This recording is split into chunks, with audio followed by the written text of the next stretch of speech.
신천지 탈퇴자가 신천지 측 신도로부터 집단 폭행을 당한 것으로 보이는 사건이 발생했습니다. 가해자로 보이는 쪽에서는 쌍방폭행이었다고 주장하지만 현장을 목격한 주민들은 일방적인 구타였다고 증언하고 있습니다. 보도에 정희진 기자입니다.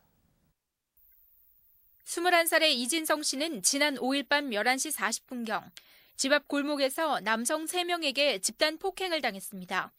뒤에서 들리는 욕설에 고개를 돌리는 순간부터 3명에게 구두발로 온몸을 짓밟혔고 살려달라는 이 씨의 비명을 듣고 마을 주민 대여섯 명이 몰려나오자 상대 측은 자신의 여동생을 성폭행해서 때리는 것이라며 이 씨를 계속 구타했다는 겁니다.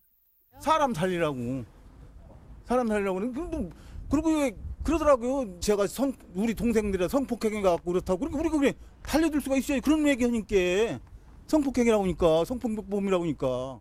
그들이 말하는 여동생이 누군지도 모를 뿐더러 여동생이 있는지 없는지조차도 모르는 거죠.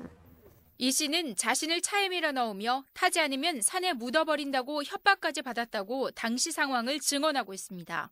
폭행 사건은 구급차가 와서야 중단됐고 진성 씨는 염좌, 이명 증세 등으로 전치 3주를 진단받았습니다.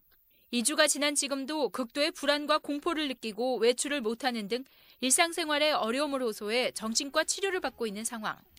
이진성 씨는 이번 폭행이 신천지에서 탈퇴하는 과정에서 일어난 일이라 주장합니다. 이 씨의 주장에 따르면 폭행을 가한 상대 측 3명은 모두 신천지 마태지파 소속. 지난해 8개월간 신천지 측 복음방에서 수료 직전까지 신천지 측 성경 공부를 하던 중 상대 측과 가까워졌다는 게 이 씨의 주장입니다. 이 씨는 신천지 교리가 잘못됐다는 것을 알고 탈퇴하면서 주변 지인들에게 전화해 신천지를 조심하라고 알린 데 대해 앙심을 품고 자신을 폭행한 것 같다는 겁니다. 뉴스 신천지 같은 거 이렇게 찾아보면은 뭐 폭행했다, 신천지가 폭행했다 뭐 이러면서 주장하는 게 참 많은 것들이 오히려 거짓처럼 느껴졌는데 정말 실제로 당해보니까 거짓들이 아니라는 게 몸으로서 느껴지더라고요. 상대 측은 일방적인 구타가 아닌 쌍방폭행이었다고 주장하는 것으로 전해지고 있습니다. 하지만 당시 상황을 목격한 주민들은 3대1, 일방적인 폭행이었다는 이진성 씨의 주장에 힘을 실어주고 있습니다. 싸우는 상황은 아니죠. 생각을 해봐요. 내가 딱 보지 않았어도 3사람이 때리는데 어떻게 서로 싸워요. 그래서 얘가 맞는 상황이었어요. 그러니까 때리지 말라고 그랬고 맞는 상황이었어요.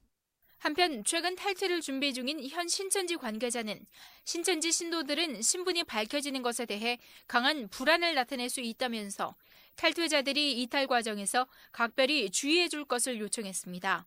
또 미행 과정에서 폭행 등의 사건이 벌어질 수 있다고 덧붙였습니다.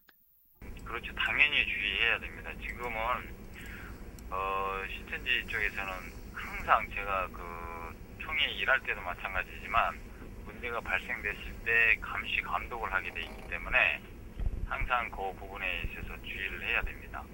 한편 인천시 기독교총연합회 등은 이번 사건을 신천지 측의 소행으로 보고 해당 경찰서와 관계기관 등의 항의 방문을 준비 중입니다. GTS 정희진입니다.